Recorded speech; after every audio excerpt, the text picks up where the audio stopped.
Yo, what is up guys, it's me Exactly, and of course we got some things to talk about today, but first I have to give a quick shout out to the sponsor of this video, athleticcases.com. Basketball, baseball, football, or soccer, no matter what the sport, you guys can now rock your favorite player on the back of your phone. Use the promo code Exactly for 10% off, links are in the description box below. But now with that out the way, on to the video, let's go. The Indiana Pacers should be up 3-0 on the Cleveland Cavaliers right now. I'm just calling it like it is. The Pacers should have a 3-0 lead against the Cleveland Cavaliers, and that is if Victor Oladipo didn't pick up those early 2 fouls in game 2. They would be on the verge of sweeping the Cleveland Cavaliers. And I still see some people who believe that the Cavs are going to win this series, and the same people believe that the Cleveland Cavaliers are still destined to make the NBA Finals to play against the Golden State Warriors for the 4th time in 4 years. Stop it, please stop it. The Cleveland Cavaliers have yet to prove that they can even beat the Indiana Pacers on a consistent basis. The Cavs got extremely fortunate with the 1 win that they did get in this series. Even if they do somehow manage to get it together and get past Indiana in the first round, what about round 2 when they had to play against the Toronto Raptors, or round 3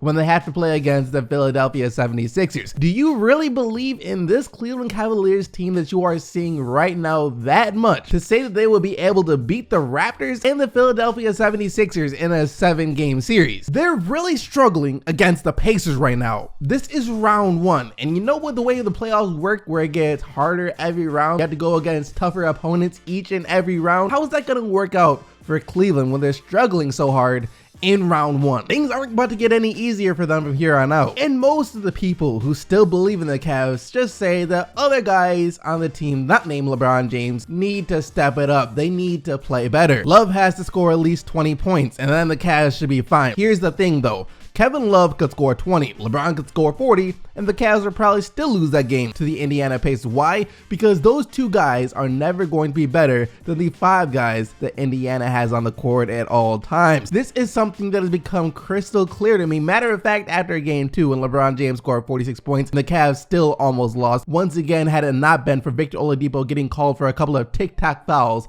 in the opening seconds. And what I realized 100% is that this is a team sport now, more than ever. Basketball always has and always will be a team sport, but in the past, if you had 1 or 2 stars, you were set. It didn't really matter who else was on the team. You look at Allen Iverson, back when he took the Sixers to the finals. He was a one-man show for the most part. Didn't have the best team or supporting cast, but because he was Allen Iverson, he was still able to get it done and come out of the Eastern Conference. Even going back to, LeBron James in 2007, took a team filled with Boobie Gibsons and Mo Williams to the NBA Finals. That would never happen again in today's NBA. 1 star or even 2 stars isn't enough to face off against an entire team anymore. Well, an entire good team. And that is why you see the Cleveland Cavaliers, despite the fact that they still have the best player, getting outclassed by the Indiana Pacers. The Pacers are the better team. There isn't even an argument against that. The Cavs have the best player, but the Pacers are still the better team, and the NBA is in a place right now where the better team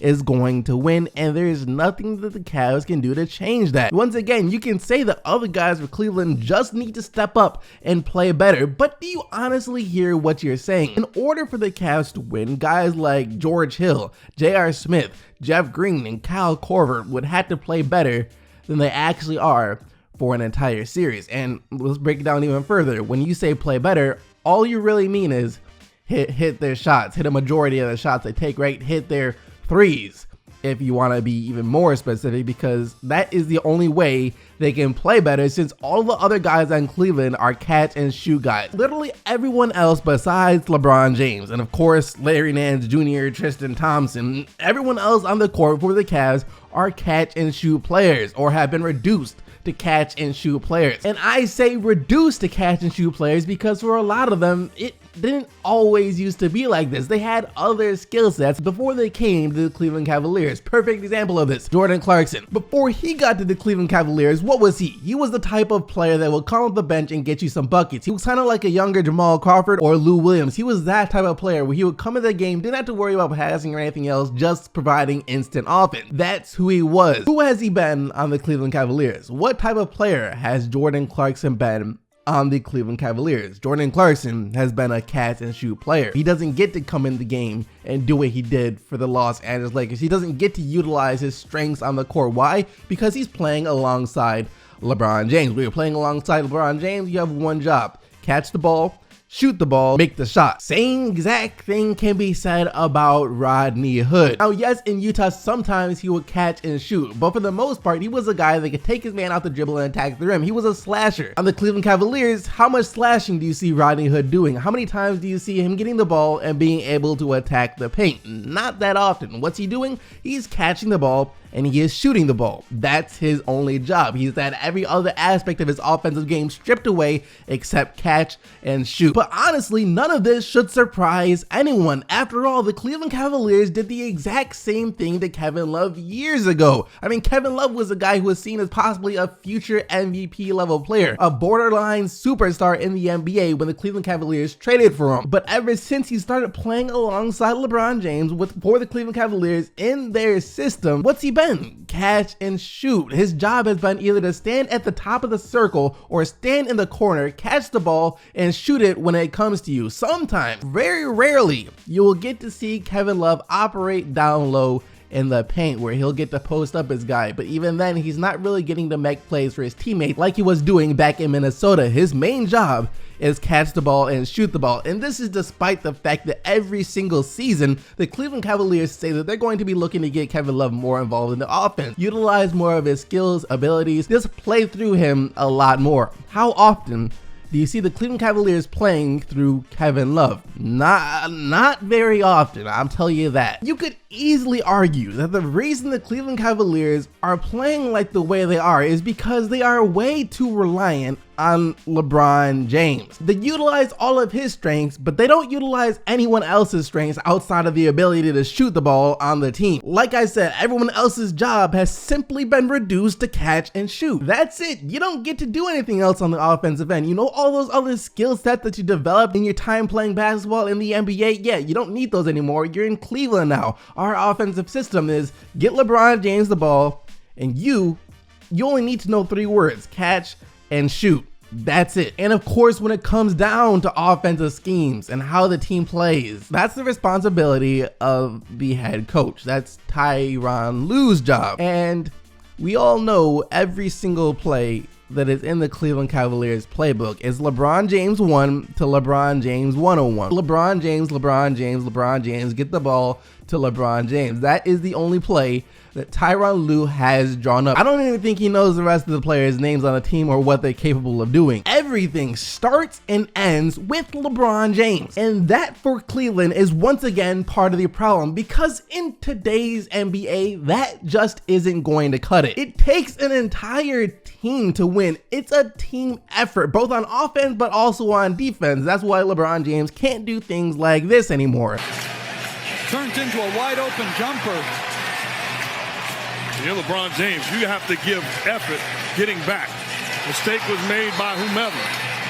That's poor effort by James and Bogdanovic. Celebrating. That was just inexcusable right there. But once again, if you don't play as a team, if you're not utilizing everyone's strengths, you're not gonna get very far. There's a reason why the Toronto Raptors have been better this year. They've learned to utilize the strengths of other players on the team and not just Kyle Lowry and DeMar DeRozan. There's a reason that this very Pacers team has been as good as they have been this year, even though their only star player is Victor Oladipo. There's a reason why the Utah Jazz have been good. There's a reason why the Spurs minus Kawhi Leonard still made the playoffs. There's a reason why the Boston Celtics minus their 2-star players can still get wins in the playoffs. All of those teams know how to utilize the players that are on their roster. They use everyone's strengths. They don't reduce anyone to just a catch and shoot player. The Cavs don't play as a team. They play as LeBron James. And LeBron is good enough by himself to, of course, get you wins and keep you competitive in the games. But in today's NBA, he's not going to be able to carry a team 1v5, especially in the playoffs anymore. It's not 2007. See, this is what happens when you have other guys not named Giannis Antetokounmpo and Chris Middleton doing something for the Milwaukee Bucks. Eric Bledsoe, You had better have come out there and played like you did last night after you had the nerve to say that you didn't know who Terry Rozier is after the last game. You had better gone out there and won your matchup with him. And to be honest, you have to keep doing that for the rest of the series if you're going to be talking like that. So Eric Bledsoe, Jabari Parker, and Thon Maker. Yo, Thon Maker, shout out to him. This man had the best game of his career so far last night. Like, what was it, 14 points and 5 blocks? That was part of the huge difference from Milwaukee yesterday. They got production from other players, not just Middleton and Giannis, and that resulted in a blowout win for the Bucks. And now this series is 2-1, so it's not over for Milwaukee just yet. If they lost this game, it would have been, so it's good that they responded the way they did. Now it's just a matter of if they can keep getting help from the other guys, or if they will disappear again like they did in the first 2 games. You guys know what the difference for the Wizards was last night? They came out as the more aggressive team. They were physical on the defensive end, poking the ball out of players' hands, coming up with steals, just playing great defense overall. And also on the offensive end, they were pushing the tempo, not allowing the Raptors defense to get fully set before they got into their own offense. And overall, John Wall and Bradley Beal,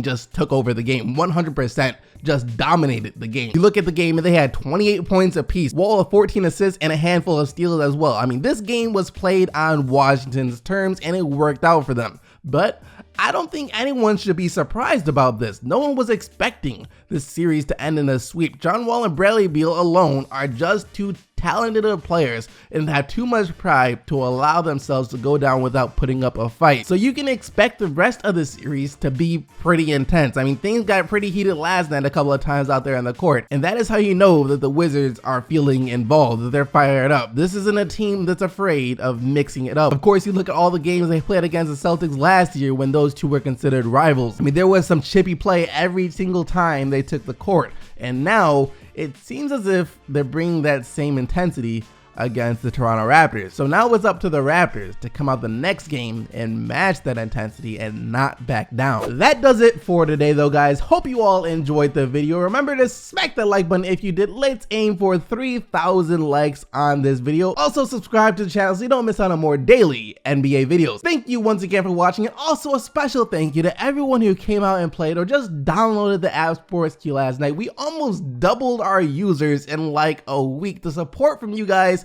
has been just freaking amazing. So special thank you to all of you guys. But as I was saying, I'll see all of you right back here tomorrow. So until then, keep getting the Bucks, Team ICC, and I'm out of here. Peace.